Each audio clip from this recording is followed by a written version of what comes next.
রাজনীতি শিষ্টাচার সুবচন বা সহমর্মিতা বা সহনশীলতা ক্রমেই আসলে লোপ পাচ্ছে। বাস্তবতা এটা একটা অশনি সংকেত আমাদের দেশে। এবং তার আগে বলে নেওয়া দরকার, হবিগঞ্জে যে ঘটনা ঘটেছে, হামলার ঘটনা, আমি ব্যক্তিগত জীবনে বা ব্যক্তিগতভাবে বা রাজনৈতিকভাবে কখনো এই ধরনের হামলা, সংঘাত, সহিংসতাকে আমি কখনো প্রশ্রয় দিই না। আমরা এগুলোকে সমর্থন করি না, হওয়া উচিত না। এবং যারা করেছে নিন্দা জানিয়ে রাখলাম, এবং তাদের বিষয়ে অবশ্যই তদন্ত হওয়ার প্রয়োজন আছে। ব্যক্তিগত শারীরিক আক্রমণ এটা একটা জিনিস, সংঘাত, সহিংসতা সমর্থন করি না, এবং অবশ্যই এটা তদন্ত হওয়া উচিত। পাশাপাশি এটাও বলবার প্রয়োজন আছে, এই যে পরিবেশ তৈরি হইলো, কেন হলো বলেন তো দেখি। হাসিনাকে আমরা বিদায় করলাম, হাসিনাকে সকলে মিলে বিদায় করলাম, এত রক্ত, এত যুদ্ধ, এত কিছু। তারপরে আমাদের রাজনীতিতে এই ধরনের শিষ্টাচার বহির্ভূত আচরণ, এই ধরনের সুবচন, এই ধরনের ন্যূনতম যে সহনশীলতা বা রুচিবোধ, এটা কেন ফিরলো না? বরং এটা আরও কেন ডিটোরিয়েট করলো? কে করলো? কোথা থেকে হলো? আপনি চিন্তা করতে পারবেন এক একটা ঘটনা। ধরেন বলা হয় যে কথার জবাব কথা দিয়ে দেওয়া হবেন। আমি একটা ভিডিও দেখলাম একটু আগে, সেই ভিডিওটা যদি দেখাই, কথার জবাব কিভাবে কথা দিয়ে হয়েছে, কখন হয়েছে, কোথায় হয়েছে, তাহলে তো আর বিশ্বযুদ্ধ লাগতো না দুনিয়ায়। একটা কথার জন্যই তো বিশ্বযুদ্ধ লেগে যায়। হাসিনার একটা কথার জন্যই তো তার বিরুদ্ধে সমস্ত আমরা রাজপথে নামিনি।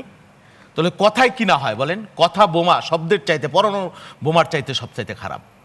এবং এই পরিবেশ আছে, এবং এই পরিবেশ আমার দেশে করা হয়েছে। এই দেখেন একটা ভিডিও দেখাই, এই যে আপনার হাসনাত্রে আর এরারে যে হাজার হাজার লোক গালাগালি করতেছে, বিএনপি নেতারা বুক দিয়ে ঠেকাইলো, অশ্লীল ভাষায় গালাগালি করছে, এটা কি সমর্থনযোগ্য? আবার সেই ছাত্রদল বা যুবদলের বিরুদ্ধে তো অভিযোগ। আমি বলছি অভিযোগ, এরাও বুক দিয়ে ঠেকাইছে। সব মানুষ ছাত্রদল যুবদলের না ওইখানে। আপনাকে বুঝতে হবে আপনি কোথায় কি করবেন। আপনার সাথে আমার শত্রুতা আছে, আপনি পল্টনে বক্তৃতা দিয়ে গালি দিবেন, সেটা একরকম। তা আমার বাড়ির পর্যায়ে যদি আপনি গালাগালাজ করেন, সেখানে আমার আত্মীয় পরিজন কি সেটা মেনে নিবে কিনা? হুইজ জিকে গোজ। এই লোক হলো মজলুমের ইতিহাসের সবচাইতে কয়েকজনের মধ্যে একজন, 3 বার জেলে থেকে মেয়র নির্বাচিত হয়েছে। এই লাস্ট ইলেকশনে 1,58,000 ভোট পাইছে, প্রতিদ্বন্দ্বী পাইছে 42,000, জামাত এনসিপির প্রার্থী। সেই লোকের বাড়ি যায় আপনি যাচ্ছে তাই গালাগালি করবেন, তার বোন নামে করবেন, তার ছেলের নামে করবেন। সব মানুষ, আমি হয়তো মানবো, আপনি হয়তো মানবেন, প্রধানমন্ত্রী তার চামড়া মোটা সে মানে, বা স্বরাষ্ট্রমন্ত্রীর চামড়া মোটা সে তাদেরকে উদ্ধার করে দিল। সব মানুষ কি মানবে? এটা কি বাধ্য মানতে?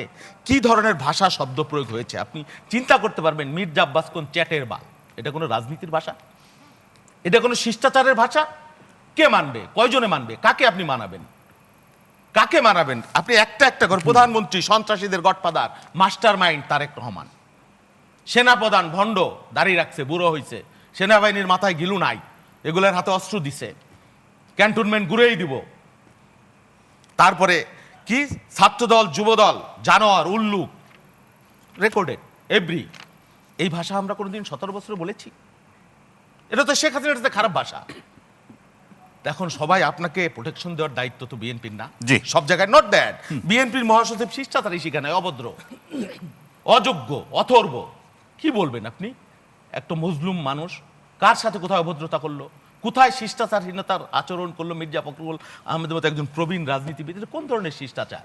আপনি বলতেই থাকবেন, আর কথার জবাব যদি কেউ কথা দেয় একজন দিয়ে বিশ্রী অশ্লীল গালাগালি করে, সেটা কি আমি সমর্থন করব?